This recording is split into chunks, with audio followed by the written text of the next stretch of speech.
What's going on, man? Welcome back to the basement. I'm Ron, and I just finished my Dynasty rankings update for June, which means a new top 250, new positional tiers, which I'm super proud of. I love my positional tiers because for every single position, I break down my top, for quarterbacks, it's like top 50. For running backs and wide receivers, it's like top 80. And I go through and I give you guys their trade value tiers, their ranking, how much their ranking changed since last update. So as you guys can see, I moved down Eckler 3 spots. I moved ETN, Dobbins, Walker all up 2 spots. You can see what the RS grading system had them graded out as a prospect. So you can see legendary for Saquon, elite for ETN, gold for Walker. Of course, Eckler was like an undrafted free agent, so he was not even in my database. And then the most important part, my little baby, the buy sell designations all the way on the right hand side. And I go through literally every single player, all the way down to, I'm trying to think of just like no-name guys like Justin Jackson and Derek Gore and Darius Geis, all the way at the bottom. And I kind of go through and put designations on them of hard buy, which means go out there, make moves for this player. Soft buy, which is if you can, he's a nice spot to just, put him in the back end of a trade deal. Soft buys are just players that you should be trying to trade for, but you don't have to go out of your way to do so. Then you have soft sells, which is the same thing on the other side. And then hard sells, where you should be trying to get this player off of your team before week 1 of the 2022 season. So with that being said, we are going to run through all of the updates I made this morning for the buy sell designations and sort of go over the 5 that stuck out to me in terms of hard sells and hard buy. So this is going to be my top 5 must buy and sell trade target video for this Dynasty Rankings update. If you want access to the entire Dynasty Rankings update, my prospect tiers, my positional tiers and buy/sell designations, all of that good stuff is on the Patreon, patreon.com/Ron Stewart. And as always, if you enjoyed the video, make sure you go down below, subscribe, leave a like. Let's go. Thirsty, trying to choose. I know I'm pretty cool. My nitty bag. So first up, we have James Conner, who I have listed as a must-buy, and he's going around the 705 in Adeko's ADP as the RB24. By the way, I'll put that down below in the comments. If I don't, yell at me in the comments. I'll put it down there when I get to it. And then also on my ranks, he is the 610 as the RB21. So that's not a huge discrepancy, right? That's only about half a round, right? It's about 7 picks. My thing is I still think that Connor's a great buy, even though on the market, he's not a very clear buy on the rankings, because I think that he is someone where on a lot of our contender teams, as we shift our focus to 2022, I think he is I'd say that he's probably the prime running back candidate to go out and buy if you're a contender who wants to acquire a cheap RB1 heading into the season to try and compete for that 2022 championship. Now, when we talk about James Conner, he's a 27-year-old running back. We know that those guys don't last a long time. So this is more of a redraft evaluation when we talk about his profile as a player than it is a dynasty one, because he is just a short-term asset. But I like him at value in terms of dynasty, because if you look at Mike Clay, who I love looking at his projections, I think eventually I'd love to do a video just sort of going over his projections versus ADP and kind of look at the discrepancies. His DMs aren't open on Twitter, but I would love to get him on the show. If anybody out there is like cousins once removed with Mike Clay, tell him I'd like to have him on the channel, pick his brain on his projections. But his job at ESPN is to make super, super conservative projections and be as accurate as possible. He's not trying to be a hero. He's not trying to make stands against ADP. He is just trying to get as close as possible to what is actually going to happen. And of the running backs, he has projected over 200 PPR points. So that's 23 running backs. James Conner is not only the cheapest running back on this list in Dynasty, but he's also a top 12 running back in his projections. He's projected for about 1,200 total yards, 44 catches, 13 touchdowns, which is really good considering that Clay already bumped him for injuries with only projecting him for 14 games, and then also penciling him in for 53% of the carries and a 9% target share. Those aren't crazy numbers to have. 53% of the carries, 9% target share, that's not like bell cow workhorse type stuff. So just because of the overall volume, the pace of play of this offense, and just how much this offense is going to score and run up and down the field, James Conner is in a great spot. So this is a guy who was the RB7 in points per game last year. He should still be treated as a top 12 type option at running back in 2022. And that's why I'm so interested, because he is probably the cheapest top 12 running back you can buy in Dynasty. And of course, it comes with all of its flaws. His projection's a little bit more shaky than somebody else in that top 12, obviously like an Austin Eckler, a Derrick Henry, kind of the luxury guys. But because you're getting him at such a discount, I love that buy for cheap on contenders. These are trades I pulled up on Adeko's trade tool, which again, sweet tool from Adeko. And it shows real trades made in real sleeper leagues with real money on the line. I couldn't even tell you how he goes about scraping this data with APIs and Google Sheets and writing code. I thought that I had a black belt in the Google Sheets. You guys know I get freaky in the Google Sheets. Adeko is a madman. He is a black belt in the Google Sheets. I don't know how he puts all this data into Google Sheets. It gets to the point where if you even pull it up on like your phone, you're going to crash your entire system. If you pull it up, dude, you pull that thing up on a Droid or a Google Pixel, it's game over with Adeko's trade search. But when you look at it on the laptop, it brings up a lot of interesting trades. And I sorted through and picked out like 4 that I like the most. And when you look at these, I love the 2 up top where the guy pretty much traded away a second for James Conner. If you can trade away a 2023, 2024 second, anything among those lines for Conner, if you got to throw a third or 2 in there, I think that's completely fine. You're really not giving up a ton of value for Conner. I love to sort of hoard those second round picks, whether those are 2023s, 2024s, and use those to kind of go shopping with when it's time to contend. So if you are someone that is looking to contend, I think turning those future seconds, future thirds into a James Conner would be a great use of those assets. Now, I also like, James Conner for a second and then just throwing in some junk, right? So this one is the 203 plus Donovan Peoples-Jones, Chris Evans for James Conner. If you got to do a 2023 second plus Donovan Peoples-Jones, Terrace Marshall, something like that, that's also completely fine. So a second plus for James Conner is what I'd be looking to spend. And then I also love this last one, which is really, really sneaky, where you take a guy like a Cam Akers. You can take a guy, I would take anybody in that like top 8 to 15 range in Dynasty running back rankings, whether that's Akers, Gibson, Mixon, Henry, Dalvin Cook, Kamara, any of those guys. If you can take one of them plus a 23 second and then trade them away for James Conner and a 23 first, love that deal. You're getting about the same production in 2022 and then getting a massive upside bet in a 2023 first that should only gain value. Whereas both of these aging running backs, whether that's, again, Akers, Mixon, Dalvin Cook, Derrick Henry, they're only losing value as we approach that 2023 draft class. So I love doing that. I think if you are a contending team at this point, James Conner is someone that you want to buy as the summer goes on. You can wait until the end, but I want to say as redraft gets more popular and people sort of realize James Conner's projection for 2022, his value probably will only go up from now until the end of August. Next up, we'll talk about Baker Mayfield. He is going in Dynasty ADP at the 1404 as the QB 34. I have him personally ranked as the 1011 as the QB 26. So that's about like 2.5 rounds ahead of consensus. And I love Baker. I loved him coming out. Fun fact, this is something that I said really early days on the channel, maybe the first summer I started doing this, but I'm such a Jets fanboy degenerate that I remember the month of the draft, my password for like Apple or whatever was Mayfield Baker 103, right? Where the Jets picked at 3rd when they took Sam Darnold.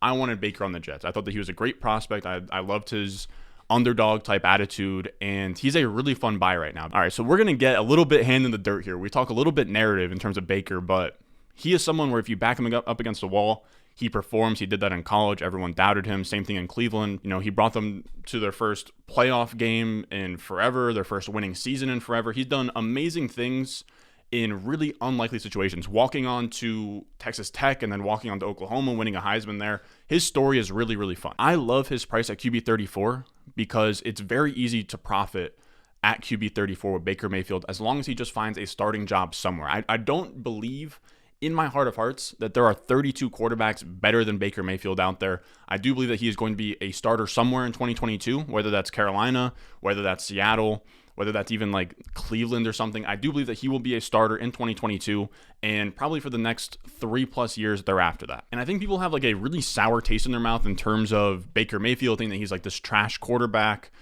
He's not a world beater, but you have to understand the situation that he was drafted into. He was drafted onto the Cleveland Browns, a place where quarterbacks have gone to die the last 10 years. And he goes there. He's let down by the situation. He had 3 head coaches in a span of 4 years with Hugh Jackson, David Kitchens, Kevin Stefanski, all of which run slow-paced, run-first offenses besides in his rookie year. Now, this is a really detailed chart here that goes over his first 4 years, the past environment that he was in, and then what his production was in various metrics.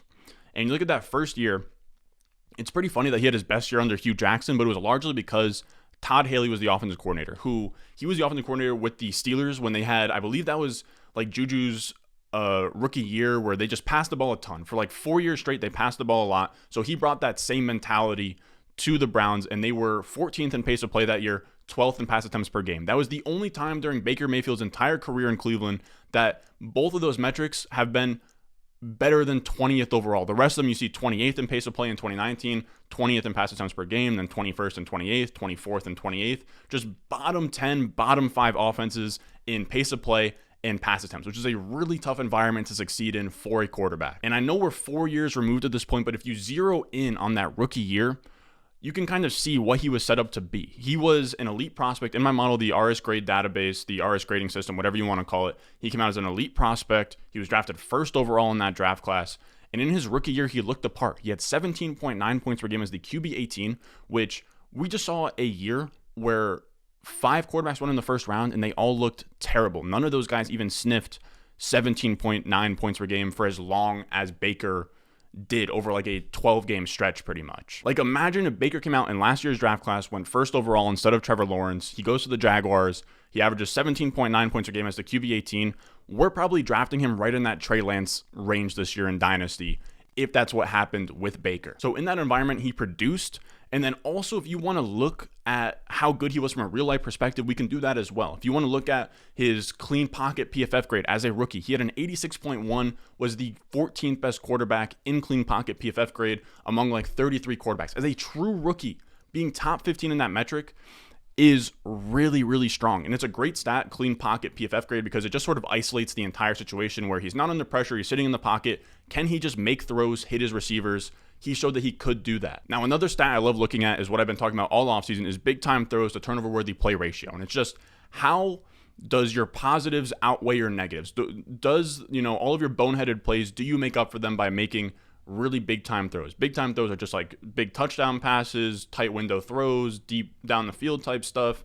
Interceptable plays or turnover worthy plays are just like near fumbles, interceptable passes, intercepted passes, all that kind of stuff. And in his rookie year, Baker had 40 big time throws to 18 turnover worthy plays, which is absurd for a rookie. Like, I cannot stress enough how insane 40 big time throws with 18 turnover worthy plays is for a rookie quarterback. Last year, we only had 2 quarterbacks go over 40 big time throws. That was Kyler Murray, and I believe it was Josh Allen. I was wrong. It was actually Tom Brady and Kyler Murray, but still very elite type quarterbacks hit 40 plus big time throws. He did as a rookie with only 18 turnover worthy plays. So a 40 to 18 turnover worthy play ratio is insane. This year, Burrow was a 35 to 15 guy. So it's about like the same ratio. You also have, I have the list up right here.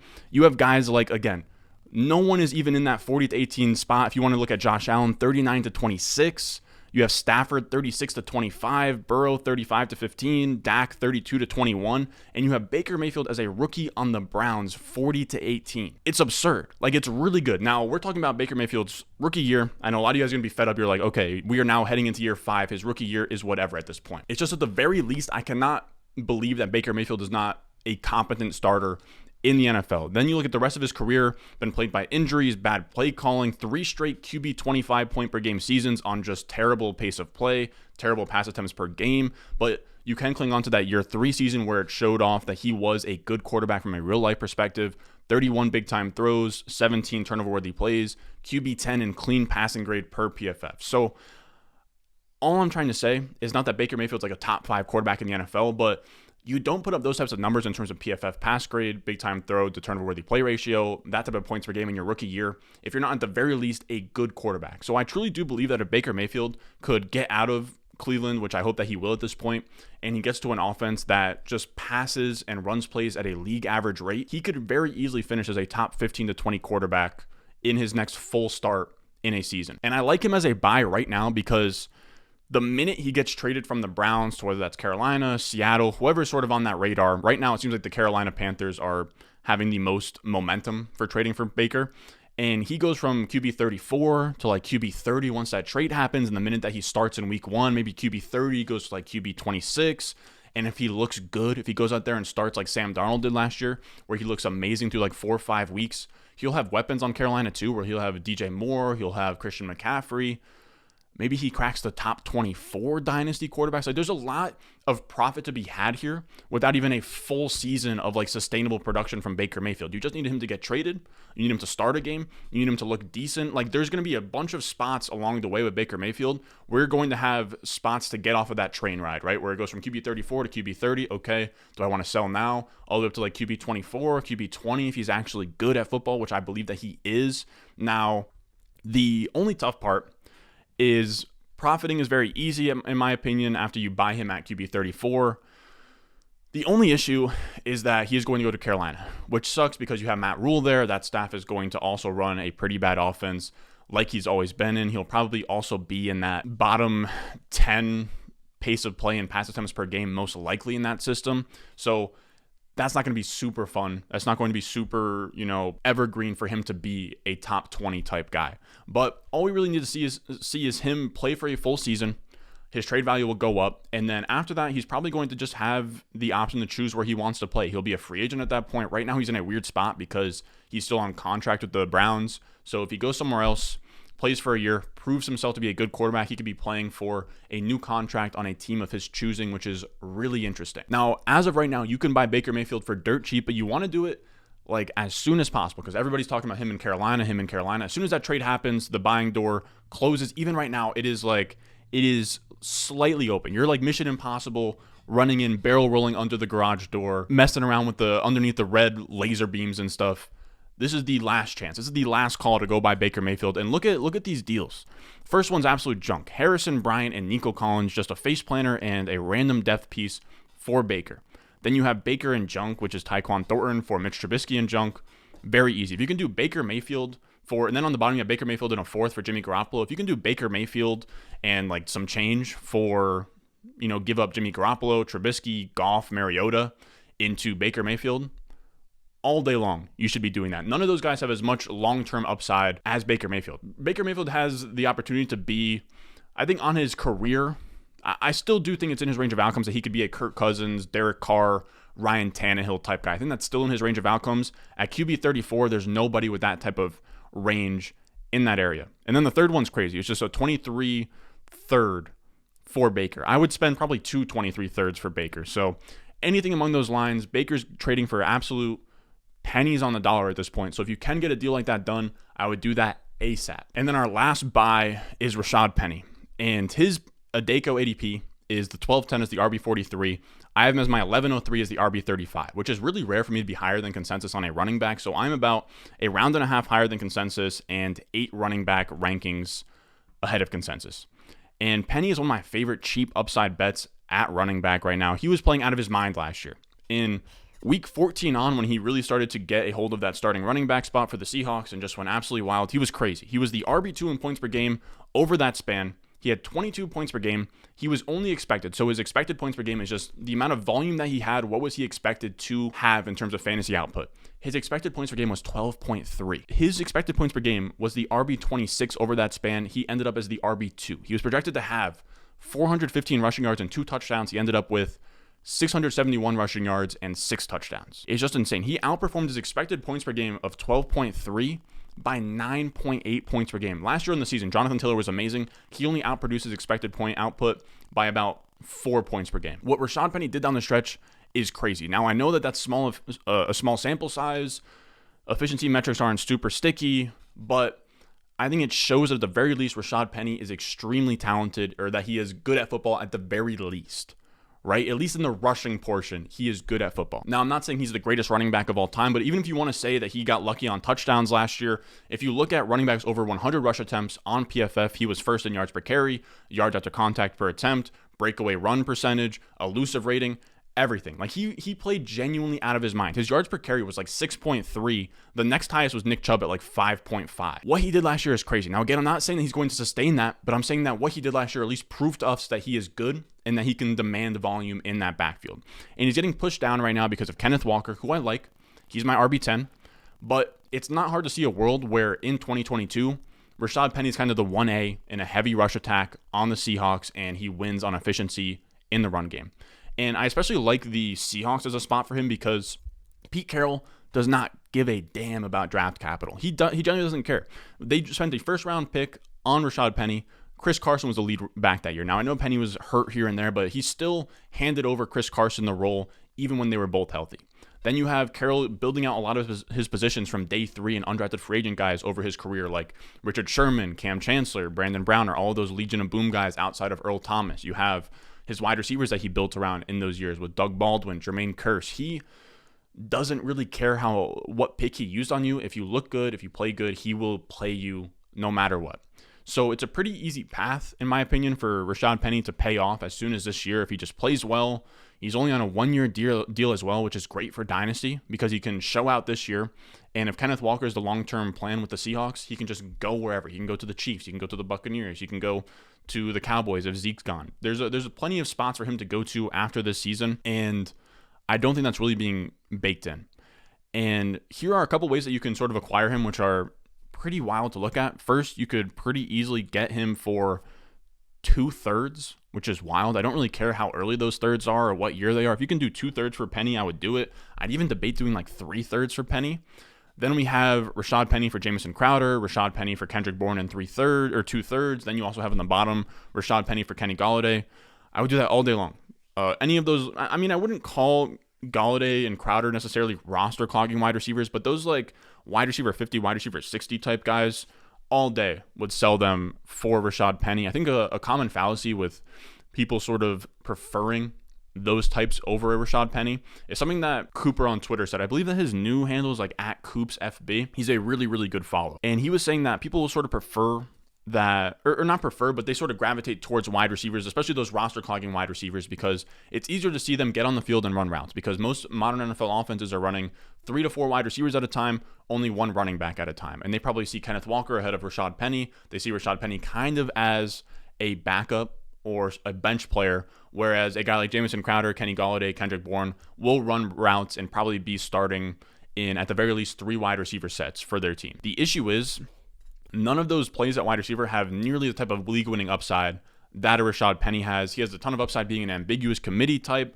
where he has Kenneth Walker ahead of him. He can win that job outright. Kenneth Walker could get hurt. And in either of those situations, Rashaad Penny becomes a fringe RB1, and he also becomes somebody that is very easy to know when to start because you know when he's going to get that workload, whether Kenneth Walker goes down or early on in the season. Kenneth Walker sort of is earning his way into that backfield. You can start Penny very easily. With guys like Crowder, Golladay, Bourne, regardless of who gets hurt in that passing game, you're pretty much just chasing spike weeks in the flex, and a lot of the times you're whiffing when you're putting those guys in the flex because you're not really gaining any informational advantage in terms of, if the starter's down or anything. It doesn't change a ton for those wide receivers. So I prefer the upside of a Rashaad Penny over any of those archetypes at wide receiver. Now let's flip over to the other side. We'll talk about some sell candidates. And I think a guy who makes a lot of sense for what we just talked about in terms of roster clogging wide receivers and guys that I would love to give away for ambiguous running backs and handcuffs would be Russell Gage, who's going in Dynasty ADP at the 1305 as the wide receiver 60. In my rankings, he's the 1607 as the wide receiver 17. So that's like a 3-round difference, 12 wide receiver spot difference. In this range, I'm really just drafting handcuff, ambiguous upside running backs for the same reasons that we just outlined. Now, when we talk about Russell Gage, his archetype of wide receiver is just not one that I'm going for. I just can't see a world where Russell Gage gives you a top 24 finish on the season. I get that he's tied to Tom Brady. I get that Godwin is going to probably miss 4 to 8 weeks with that ACL. I just don't think that Russell Gage is talented enough to give you meaningful production versus what he's trading for right now. I just don't see the upside with Russell Gage. Now, I know a lot of this is just kind of speaking it because you can't really quantify upside, right? Cooper Kupp is sort of this known commodity, or going into last year, this Julian Edelman white slot receiver who didn't have perceived upside because he didn't have like long speed or anything like that, and he went crazy. So anybody on any given Sunday can have upside. Russell Gage is just one that I have a really hard time seeing, man. He's never flashed a crazy amount. He's always just sort of been this compiler, possession wide receiver. I don't see the appeal of investing in Russell Gage, especially in Dynasty. I don't see how long-term he's any good. He's pretty much just, again, we're talking about wide receiver 60, but the only reason that he's really there at this point is because of 2 super short-term factors in Tom Brady being in Tampa, which probably doesn't happen next year, and Godwin having an injury to start the season, which doesn't happen next year. So this is all very much a 6-week window of 2022 where Russell Gage has this value, and then he probably falls down to like wide receiver 70-ish range.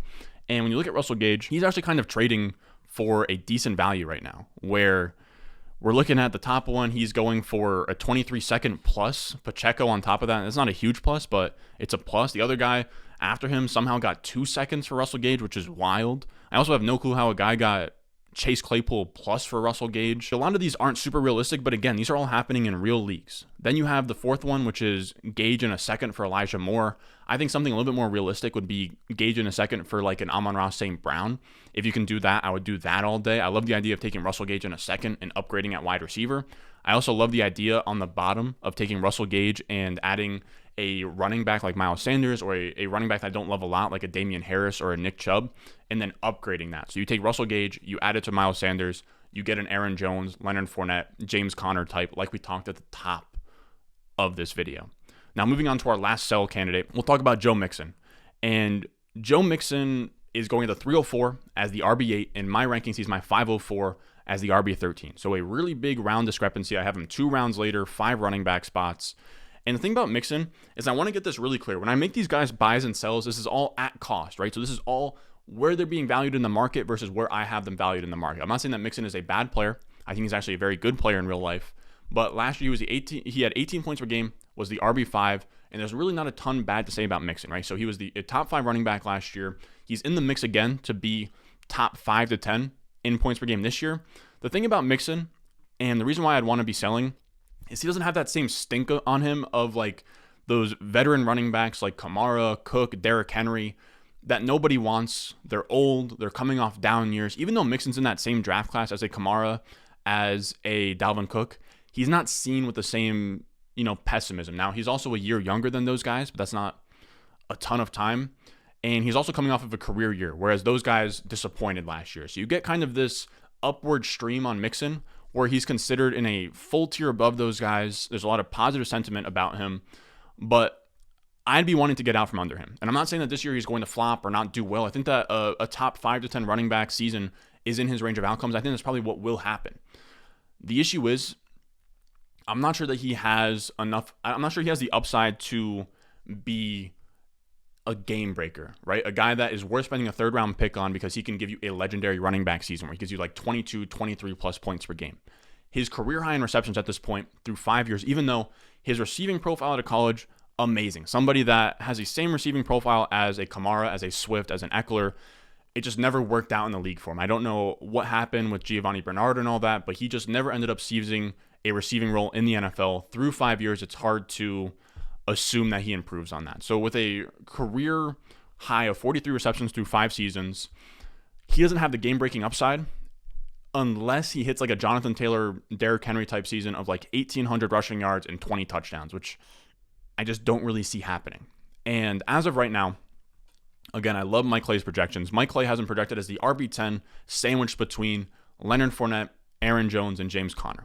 And this is kind of tying into that first claim with James Conner where all of those guys, Fournette, Jones, Conner, they all go around the 6th, 7th round in Dynasty startups, while Mixon goes in the 3rd, and they're all only 1 year older than Mixon, and they're all projected for the same level of production in 2022. So if we know running backs have short shelf lives, we know a lot of them get hurt a ton, so Mixon could get hurt this year. I don't see the need to spend a 3rd round startup pick on Mixon if you can get Jones, Conner, Fournette 3 to 4 rounds later, which also means, again, we're not talking about startups here because we all have teams and we're making trades in this video. But if Mixon isn't giving you a huge advantage at the running back position, then he's probably roster value poorly spent. And what I mean by that is every single one of your players have a certain amount of trade value, and your strategy in Dynasty should have the least amount of, in terms of when you're contending, you should have the least amount of trade value spent on points, if that makes sense. So you want to find the cheapest way to replicate Mixon's output. And if there's a clear way to do that with Conner, Fournette, and Jones, you should be doing that. It's a waste of your team's roster value to be housing a 3rd round startup pick value on your team if he's producing at the same level of other running backs that go in round 6, 7, 8. It's just a poor use of your resources on your team. You want to be sort of, cutting costs on that RB1 production from a Mixon.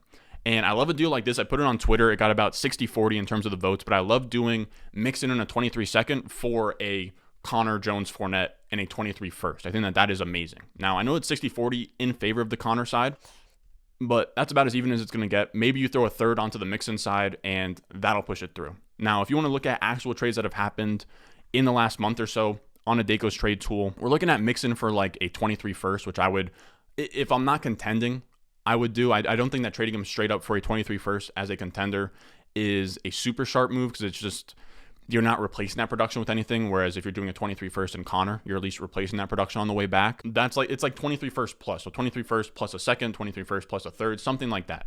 I also love this bottom one where it's Mixon for DK Metcalf. I would love doing Mixon for any one of those wide receivers in the Metcalf, Debo, T. Higgins, Devontae Adams, Stephon Diggs type area. Now, where it kind of stops for me in terms of that area of wide receiver, I wouldn't do Mixon straight up for Tyreek Hill. I think I would do it for Tyreek Hill. I don't think I would do it for Deontay Johnson, DJ Moore, all those guys, just because on the market, Mixon's probably valued a little bit more than those guys, unless if you're in a patron league of mine where everybody is wide receiver sickos. Now, that's going to do it for us today. Those were my top 5 must buy and sell trade targets for this new Dynasty Rankings update that just came out in June. If you want access to the complete top 250, my buy sell designations, all of that good stuff, everything that I do, put my blood, sweat and tears into, that'll be on the Patreon, patreon.com/Ron Stewart. We ran a little bit late here, so I'm going to hit the dip. As always, if you enjoyed the video, make sure down below, subscribe, leave a like, and I will see you guys in the next one. I got the juice, I got the juice. 10-0, Chatham's on. Foolies glad I'm home. Even my haters kinda glad I'm on. Rest in peace to my vagabond. Rapper, song, singer, suspended, subpoena from misdemeanors. Dream